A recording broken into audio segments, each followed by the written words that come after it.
Hello, my name is Mario DeLeone, and today's episode is on value distortions, why we chase what we really don't want in life.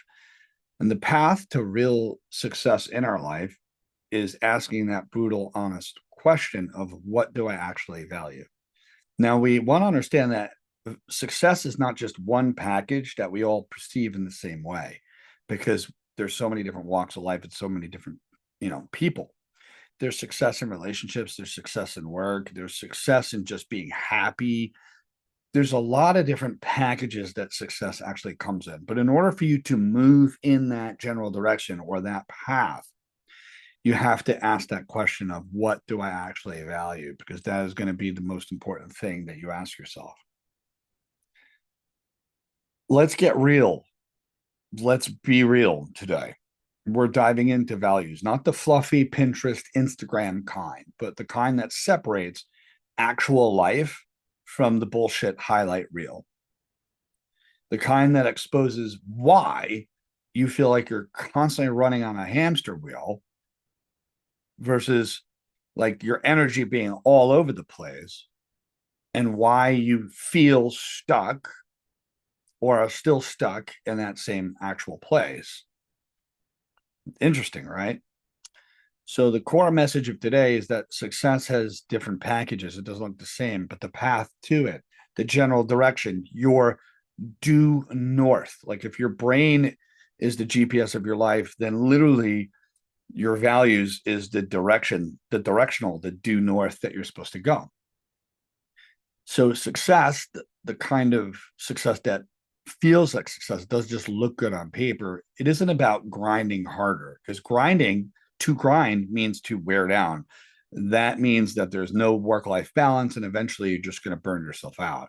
It's about turning your values into daily action. That's what it's all about, taking a good hard look. So most of us lose our way. And what happens is we rationalize our distractions, telling ourselves in narratives and stories to make our behaviors feel okay. It becomes an argument for limitation. It becomes an argument for distraction. So if we take a good look, what do?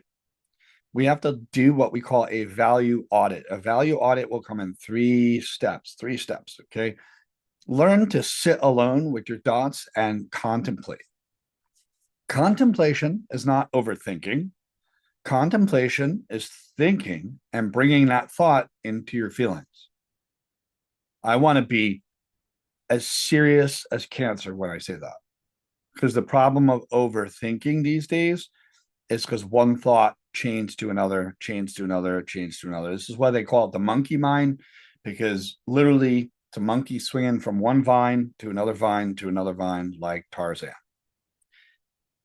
So when you're chaining your thoughts in that way, you're really not asking yourself, how do I actually feel?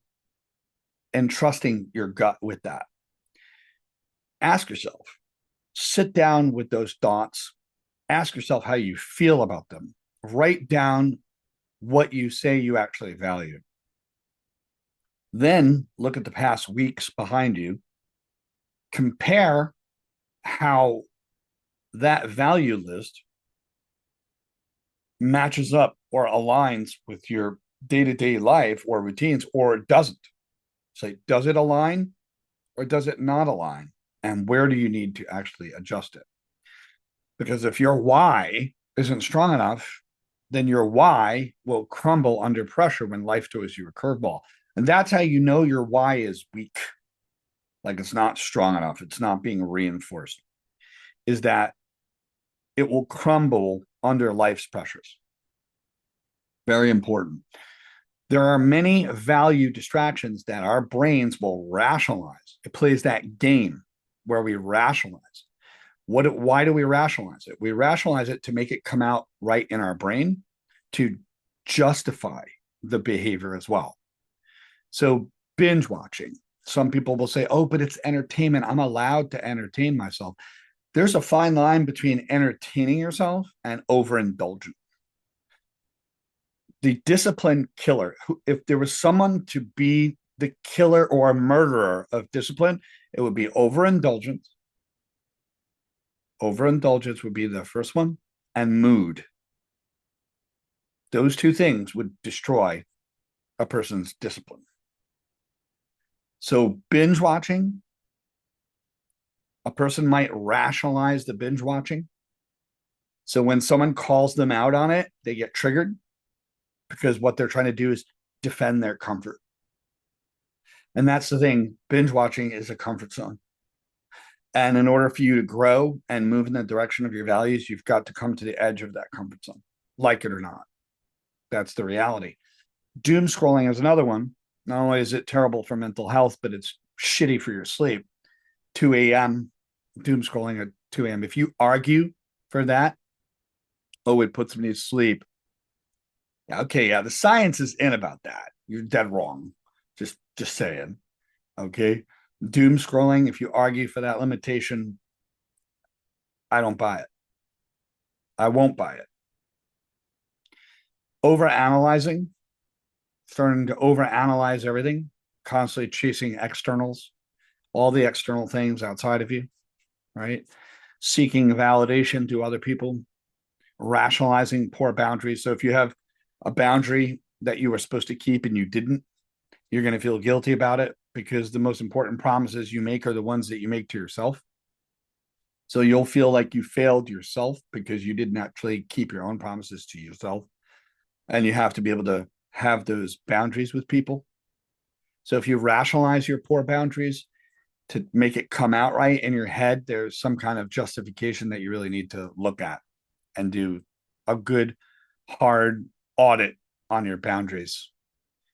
Emotional coping mechanisms, which usually is unhealthy escapism, people that fall into unhealthy escapism, because there's escapism. Let's use escapism wisely. All right. So I'm studying a language. I go in a room and I escape for 2 hours and I just study that language. Right. Or I play an instrument, for example, and I go in a room and I play that instrument for a few hours.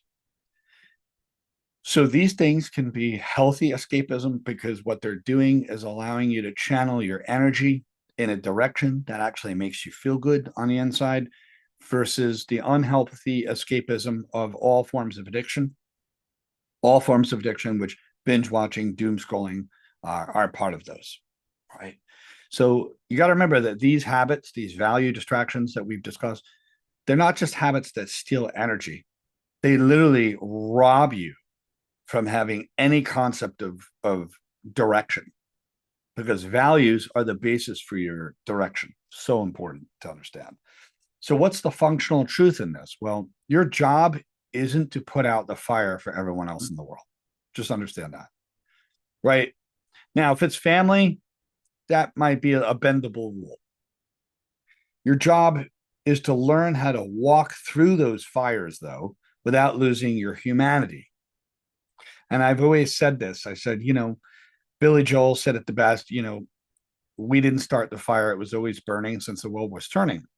And what that song is literally about is that the world will always have its version of problems. And people are addicted to FOMO, the fear of missing out. And they will rationalize that. They'll rationalize that. So evolution lives in changing how we respond to life, not stopping the chaos, right?